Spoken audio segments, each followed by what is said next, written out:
सीधा प्रभाकर मिश्रा का रुख कर लेते सुप्रीम कोर्ट से हमारे साथ मौजूद हैं। प्रभाकर, मैं समझना चाहूंगी शराब नीति घोटाला मामला हम देख रहे हैं कि पिछली कार्रवाई जिन जिन बड़े नेताओं पर आम आदमी पार्टी के हुई उनको अभी तक किसी भी कोर्ट से कोई राहत नहीं मिली है। अब ऐसे में आगे इस मामले में अरविंद केजरीवाल की मुश्किलें कितनी बढ़ती नजर आ रही है, क्योंकि उनकी गिरफ्तारी के खिलाफ एक याचिका दायर की गई है आम आदमी पार्टी की ही तरफ से, जो कि आज शायद लिस्टेड है। उस पर भी आप बताइएगा, लेकिन साथ ही क्या विकल्प अरविंद केजरीवाल के पास रह जाते हैं ये भी बताइए।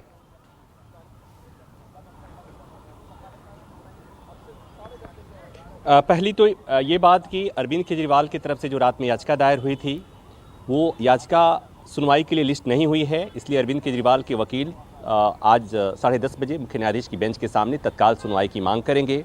और ये कोर्ट पर निर्भर करता है, सीजेआई के ऊपर निर्भर करता है कि वो सुनवाई कब कर रहे हैं, तत्काल सुनवाई कर ले रहे हैं या दोपहर में सुनवाई के लिए समय दे सकते हैं, क्योंकि आज सुप्रीम कोर्ट के वर्किंग डे का लास्ट दिन है। होली के पहले की छुट्टियां हो रही हैं, आज के बाद होली की छुट्टी हो जाएगी। हालांकि ये मामला विशेष है, आपने देखा कि रात में भी सुनवाई कराने की बात हो रही थी, कि रात में सुनवाई की गुजारिश की गई थी। तो अब बात आती है कि आज सुनवाई होगी तो क्या होगी। एक आरोप लगा अरविंद केजरीवाल पर जो आरोप लगा, जांच एजेंसी ने उन्हें समन भेजा, एक नहीं 9 समन भेजा। 9 समन को अरविंद केजरीवाल ने मानने से इनकार कर दिया। जांच एजेंसी अदालत में गई ये कहते हुए कि अरविंद केजरीवाल पेश नहीं हो रहे हैं, और उसके बाद से ये गिरफ्तारी, उसके बाद वो जब अरविंद केजरीवाल को लगा कि अब हमारी गिरफ्तारी अवश्यंभावी है, तो उसके बाद अरविंद केजरीवाल हाईकोर्ट में प्रोटेक्शन के लिए गए। और हाईकोर्ट ने तब सवाल किया था, ये बैकग्राउंड समझने की जरूरत है कि आपके पास सबूत है क्या।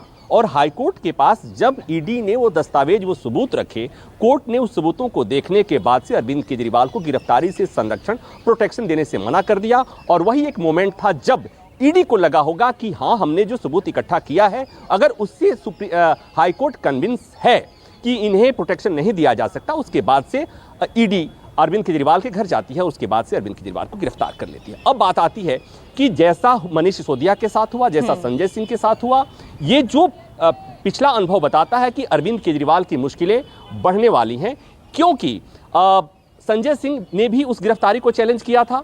अक्टूबर में पिछले साल गिरफ्तारी हुई थी, अब मार्च बीत रहा है, सुप्रीम कोर्ट में अभी भी सुनवाई चल रही है।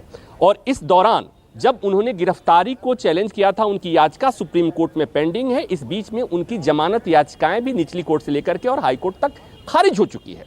अरविंद केजरीवाल, माफ कीजिएगा, मनीष सिसोदिया के मामले में भी यही हुआ है। एक के बाद एक सारी अदालतों से उन्होंने जमानत याचिकाएं उनकी भी खारिज हो चुकी। आपने देखा कि सुप्रीम कोर्ट में जब जमानत याचिका पर सुनवाई हो रही थी, तब सुप्रीम कोर्ट ने कुछ ऐसी टिप्पणियां की थी कि लोगों के मन में बात आ गई थी कि शायद ईडी के पास कोई सबूत नहीं है। सुप्रीम कोर्ट ने जिस ढंग से ईडी को ग्रिल किया था, और तब लगा था कि शायद मनीष सिसोदिया को जमानत मिल जाएगी, लेकिन सुप्रीम कोर्ट ने फिर मना कर दिया था। तो कुल मिलाकर ये कि चाहे वो संजय सिंह हो, चाहे मनीष सिसोदिया हो, उनकी गिरफ्तारी और अरविंद केजरीवाल की गिरफ्तारी में अंतर है।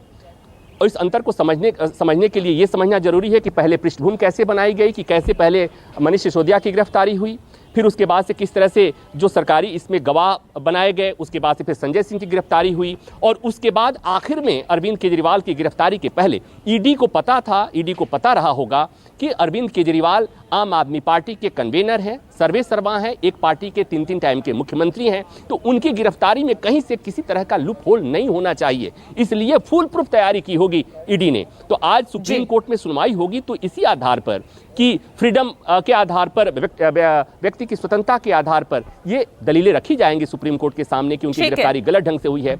लेकिन एक बात मैं इसमें और जोड़ दूं, अगर मैं पैरेलल ड्रॉ करने की कोशिश करता हूं, तो जब संजय सिंह ने सुप्रीम कोर्ट में ये बात कह रहे थे, जब उन्होंने गिरफ्तारी को चैलेंज किया था, तो उन्होंने एक बात कही थी कि मेरी गिरफ्तारी की गई बिना समन के किया गया था। अरविंद केजरीवाल ये नहीं कह सकते, क्योंकि अरविंद केजरीवाल को एक समन नहीं 9 समन भेजा गया था ईडी की तरफ से, और ईडी बाद में ईडी को शिकायत करनी पड़ी ट्रायल कोर्ट के सामने कि माय लॉर्ड, ये हमारे समन को मान नहीं रहे हैं। तो कुल मिलाकर ये कि मुश्किलें अरविंद केजरीवाल की बढ़ रही हैं, बढ़ गई हैं, कम होती हुई मुझे तो कम से कम नहीं दिख रही हैं। सामने होली है, इस बात को भी कंसीडर करने की जरूरत है। अमित, हमारे सहयोगी जो बता रहे थे, जेल से अरविंद केजरीवाल को सरकार चलाने में कोई दिक्कत नहीं है अगर संवैधानिक तौर पे बात करूं तो, लेकिन व्यवहारिक तौर पर दिक्कतें हैं, क्योंकि जब आप जेल चले जाते हैं, जब जुडिशियल कस्टडी में होते हैं, उसके बाद प्रत्येक छोटी मोटी चीजों के लिए अदालत की परमिशन की जरूरत होती है। अगर कोई घर में बीमार हो गया है तो उसे देखने जाने के लिए परमिशन की जरूरत होती है। घर में किसी की मौत हो गई तो उसके अंतिम संस्कार में जाने के लिए परमिशन की जरूरत होती है। छोटी छोटी दवा के लिए भी परमिशन की जरूरत तो इतना आसान भी नहीं होगा। ठीक है, इतना आसान भी नहीं होगा। कह जरूर रही है आम आदमी पार्टी की जेल से ही सरकार चलाएंगे, ऐसा कोई प्रेसिडेंट नहीं, कोई परंपरा नहीं रही। ठीक है।